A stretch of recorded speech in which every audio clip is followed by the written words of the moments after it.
Assalamualaikum students.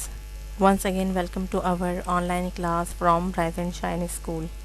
Students आप लोगों के लिए ग्रेट न्यूज़ है कि आप लोगों के एग्ज़ाम स्टार्ट हो रहे हैं.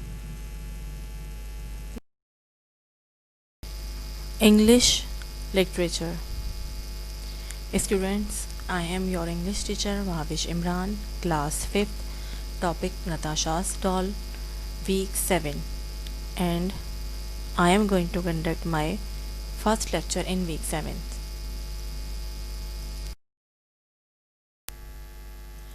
Natasha's doll. This is the 17th chapter in your English reading circle book from Oxford. Page number 145 and 146 we are going to read. Okay, let's move.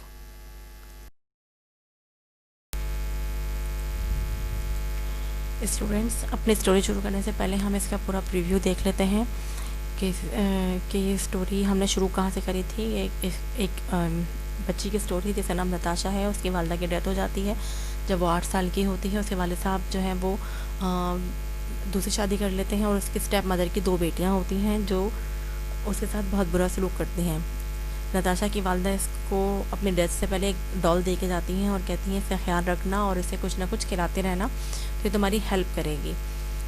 जब उसकी सौतेली माँ और बहनें उसको बहुत परेशान करती हैं तो वो अपने वालिद साहब से कोई भी इस बात का जिक्र नहीं करती है और वो खामोशी से उनके जो भी बातें होती हैं, ताने होते हैं, उसको सुनती रहती है. एक दिन उसकी सौतेली माँ तीनों बहनों को कोई ना कोई काम देती हैं, जिसमें से एक बहन जो है वो लाइट का फ्लेम ख़राब कर देती है, यानी कि जो कैंडल लाइट है उसका फ्लेम ख़राब कर देती है और नताशा से बोलती है कि जाओ बाबा यागा के घर से लाइट लेकर आओ. बाबा यागा जो है वो एक विच है और सब उसके घर जाने से डरते हैं क्योंकि जो भी उसके घर जाता है वो वापस नहीं आता. लेकिन नताशा को ये सोच के वापस जाना पड़ता है कि अगर मैं नहीं जाऊंगी तो भी मेरे लिए मुसीबत और मैं जाऊंगी तो भी मेरे लिए मुसीबत, तो चलो मैं चली जाती हूँ.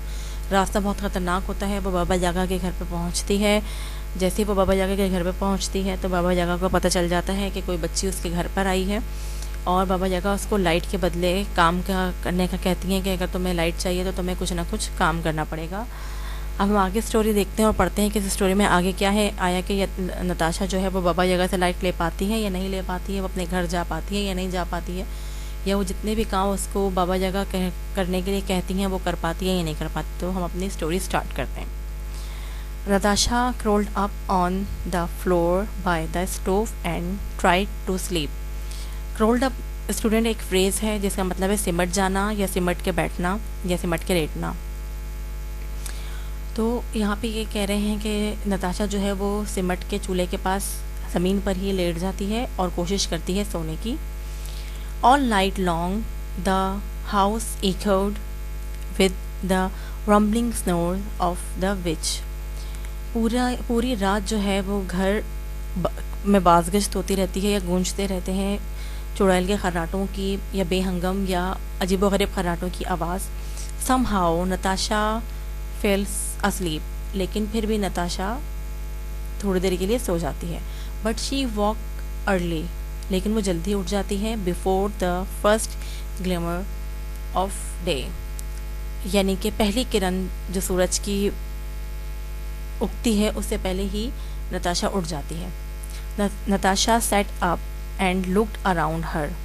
नताशा जो है वो उठती है और अपने इर्द गिर्द देखती है. She did not know where to begin, और उसे कुछ समझ में नहीं आ रहा होता कि वो कहाँ से शुरू करे काम. द प्लेस वॉज सो फ्लेटी, यानी कि गंदा, जो जगह है वो काफ़ी गंदी होती है. Then just as she was about to start work, she heard the witch horse and rider thundering past the house. जैसे ही वो काम शुरू करने का सोचती है उसको आवाज़ आती है वाइट हॉर्स की, यानी कि सफ़ेद घोड़ों की, जो कि वापस जा रहे होते हैं, सॉरी जो कि घर के पास से गुज़र रहे होते हैं या घर के पास आ रहे होते हैं. उनकी जो आवाज़ होती है वो एक तूफ़ानी तरीके की होती है. The light in the skulls along the fence flickered and went out. यहाँ पे फेंस मतलब होते हैं जो हमने देखिए ना, बाउंड्री अक्सर बनी हुई होती है या घर के इर्द गिर्द जो है वो एजिस पे वॉल बनाई हुई होती है लकड़ी की इस तरीके की। तो यहाँ पे यही है कि जो स्कल लाइट है वो स्कल की लाइट जो कि घर के बाहर जल रही थी वॉल के ऊपर, लकड़ी की या किसी भी चीज़ के वॉल के ऊपर, वो टिमटिमाती है या फड़फड़ा के बुझ जाती है। फ्लिकर्स मीन्स होता है फड़फड़ाना या जलबुझ होना। हम आगे देखेंगे।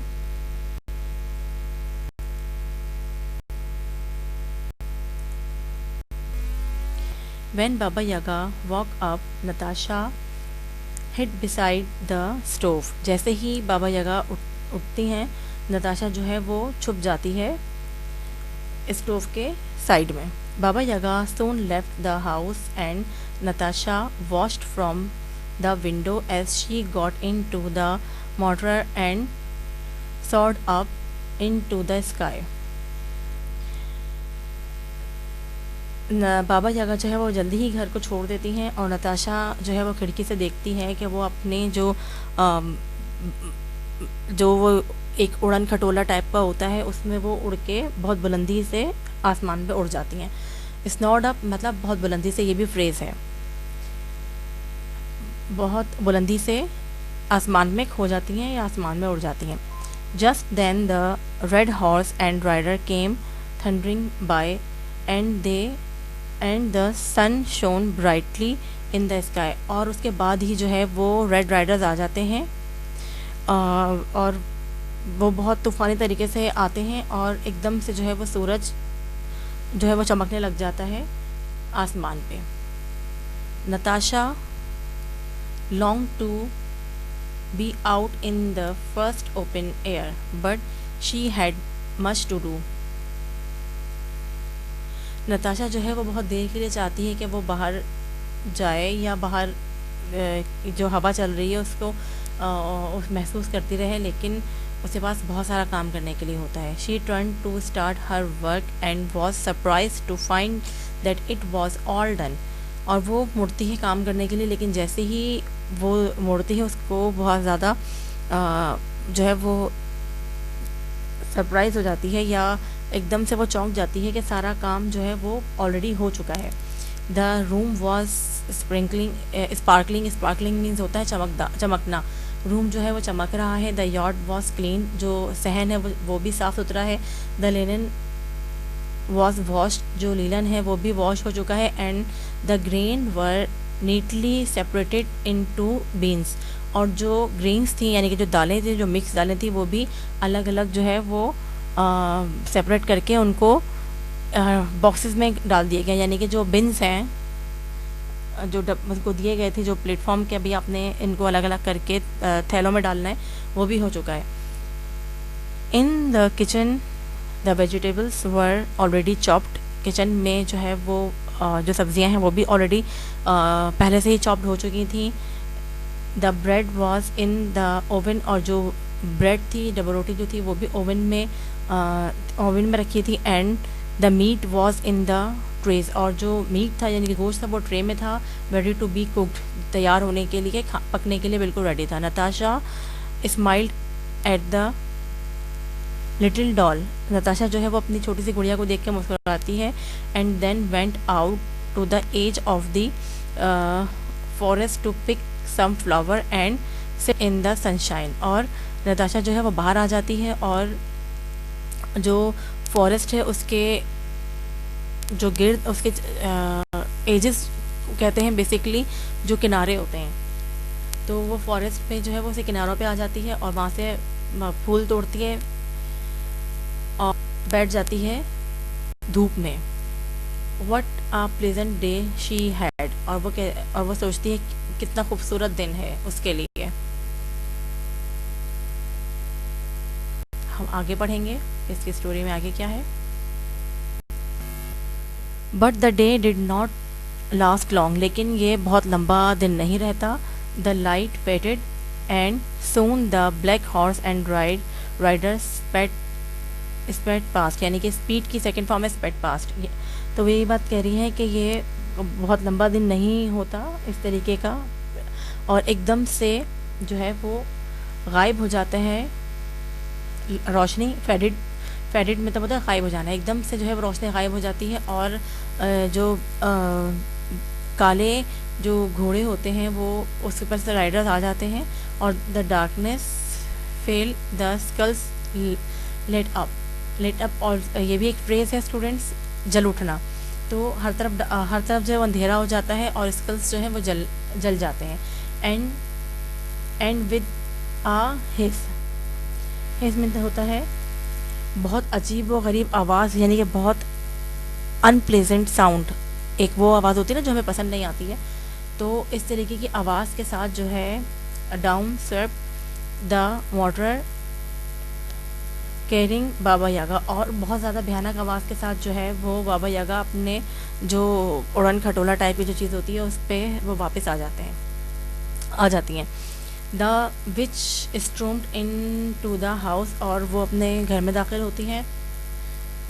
As she looked around and saw how clean everything was, she become less fearsome, यानी कि वो एक खौफनाक तूफ़ानी तरीके से अपने घर में दाखिल होती हैं, लेकिन वो एकदम देख के हैरान रह जाती हैं कि उनका घर बहुत साफ़ सुथरा है, और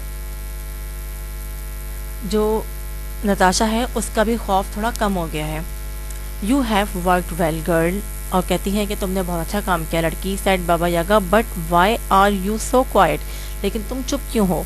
Natasha felt she had better say something before the old witch got angry, so she said politely.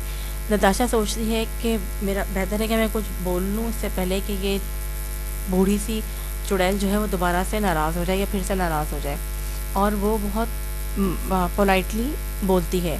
मैं आस्क आ क्वेश्चन ग्रैनी, या नानी, क्या मैं आपसे कोई एक सवाल पूछ सकती हूँ। आस्क सेड बाबा यागा, बाबा यागा कहती हैं ठीक है पूछो, बट रिमेंबर, लेकिन याद रखना, not every question leads to good, लेकिन सब सवाल अच्छे नहीं होते। The more you know the older you grow, जब जैसे जैसे वक्त गुजरेगा तुम बड़ी होती जाओगे तो तुम्हें इस बात का पता चलता जाएगा। स्टूडेंट, आज की स्टोरी हमारे यहीं पे ही ख़त्म होती है। हम इसको अपने नेक्स्ट वीडियो में कंप्लीट करेंगे और आगे देखेंगे कि इस स्टोरी में क्या है और किस तरीके से जो है वो बाबा यागा आगे नताशा को ट्रीट करेंगी। आया कि वो उससे खुश होंगी कि उसने सारा काम कर लिया है, उसे जाने देंगी या उससे रोक लेंगी, ये हम अपने नेक्स्ट वीडियो में देखेंगे। Question and answers. Question number 1, who were the 3 horsemen, what did they bring. जो 3 horsemen थे वो कौन थे और वो अपने साथ क्या लाते थे। The 3 horsemen were Baba Yaga's faithful servant, जो 3 horsemen थे वो बाबा यागा के बहुत वफादार मुलाजिम थे।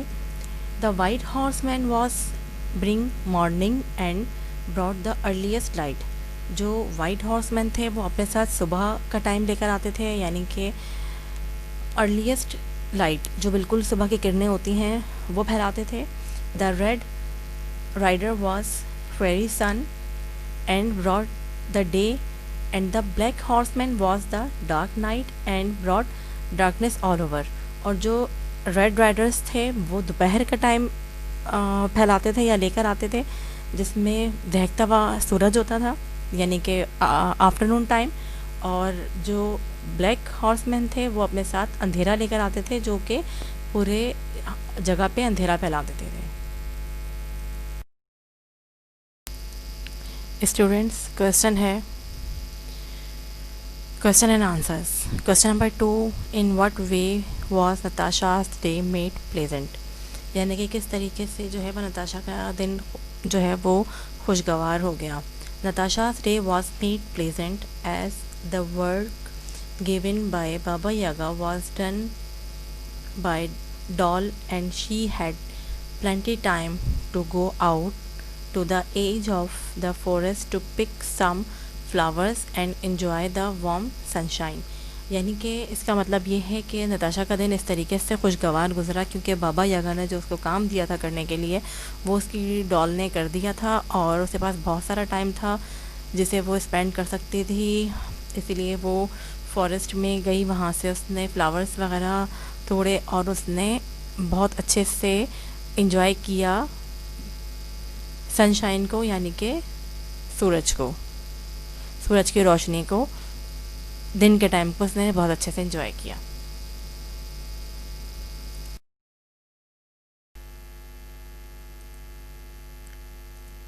Homework, watch this video and give your comments on Schoology. आप इस वीडियो को देखें और इसके बारे में कोई भी कमेंट करना है या क्वेश्चन आंसर्स के वाले से कोई भी कमेंट करना है या रीडिंग के वाले से कोई भी कमेंट करना है तो आप स्कोलॉजी पे कर सकते हैं, या कुछ भी पूछ रहे हैं तो आप पूछ सकते हैं। इसके अलावा आपको वीडियो कैसी लगी या ये स्टोरी कैसी लगी इसके बारे में भी आप जो है वो स्कोलॉजी पे कमेंट कर सकते हैं।